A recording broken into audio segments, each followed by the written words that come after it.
next problem is half of rectangular plate shown in figure is made up of a material of density rho 1 and other half of density rho 2. The length of the plate is L. Locate the center of mass of plate. हमें centre of mass of the plate पता करना है, ठीक है। तो ये simple सा problem है। देखिए सेंटर ऑफ मास के लिए अपन एक्सप्रेशन मालूम ही है, ठीक है। तो देखिए यहाँ पर टोटल प्लेट दे रखा है, एक प्लेट दे रखा है और इसको 2 पार्ट में डिवाइड कर रखा है और देख रहे हैं उसका जो एरिया है वो सेम है। सो हमने इसको भी ए नाम दे दिया, इसको भी ए नाम दे दिया, ठीक। अब यहाँ पर जो डेंसिटी है वो रो 1 है, इधर का डेंसिटी रो 2 है, तो हमें दोनों मास से पता लग गए एक तरह से। देखिए ऐसा लिख सकते हैं m1 is equal to row 1 into a और m2 is equal to row 2 into ए।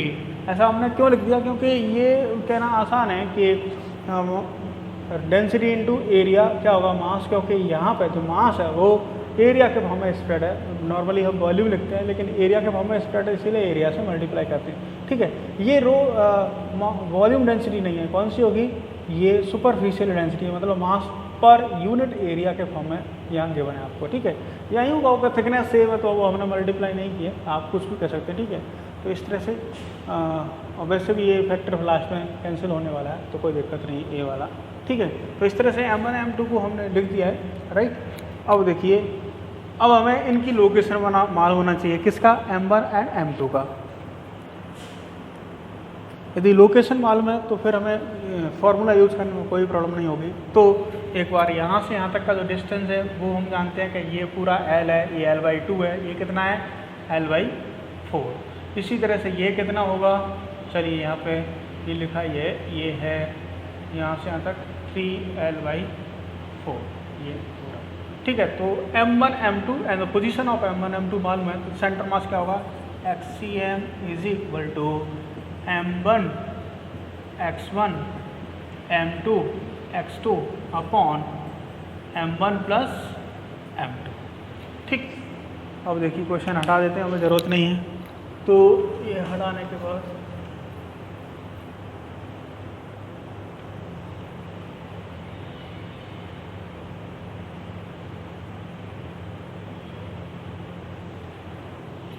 ये आया xcm इज इक्वल टू क्या, m1 मतलब रो 1a इंटू x1 मतलब L/4 और दिस इज m2 मतलब रो 2a एंड x2 मतलब 3L/4 upon this is row 1a plus row 2a, right. A यहाँ से कॉमन लिया, ए यहाँ से कॉमन लिया, कैंसिल हो गया, ठीक है। तो अब मिलेगा आपको रो 1 L/4 और 4 भी कॉमन ले लेते हैं, सो दिस इज रो 1, ठीक,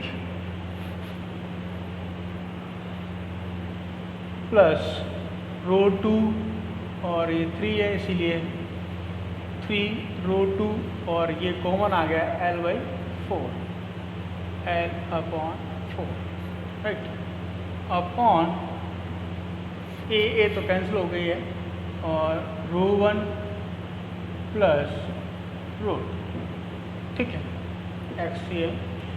इसको इस तरह से लिख सकते हैं xcm is equal to row 1 plus 3 rho 2, right, और ये है L अपॉन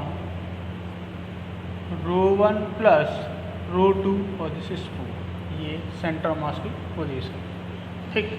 अगला प्रॉब्लम है क्या, देखिए यहाँ पे आपको एक स्मूथ रॉड दे रखा है, उस रॉड पे ये उस रॉड में ये रिंग फंसा हुआ है, रिंग से स्ट्रिंग बना हुआ है, इस रिंग के दूसरे एंड पे एक और रिंग बना हुआ है जिसका मास 2m है, इसका मास m है, ठीक है। ये छोटा हो गया, ये बड़ा हो गया ring, right.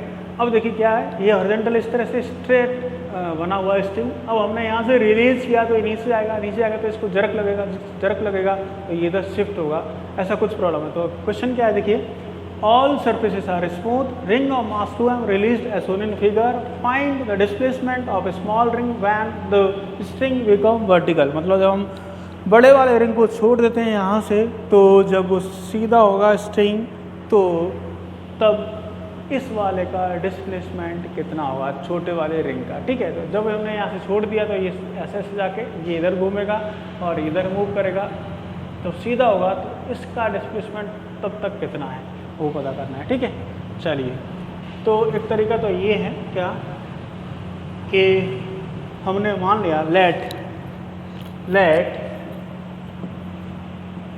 Displacement of m is equal to x.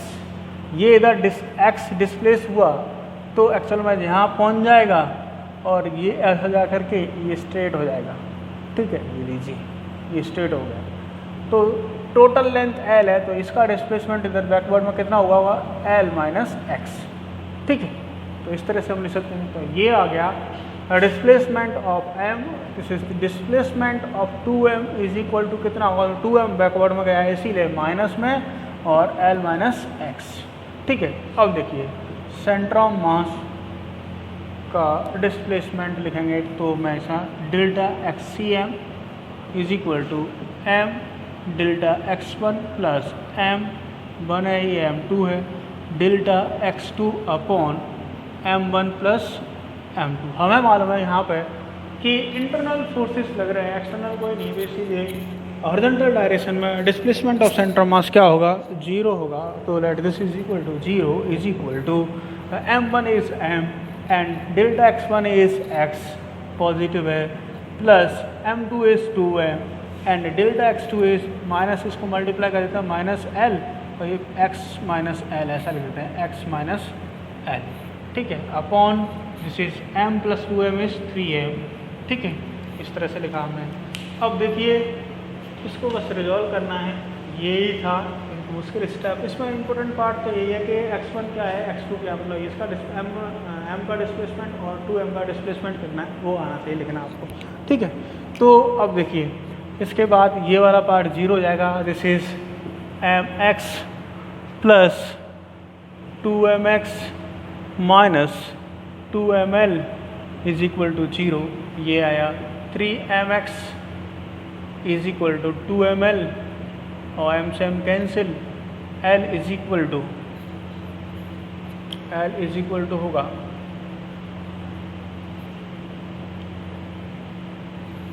Sorry मुझे x पता करना है, तो x इज इक्वल टू होगा क्या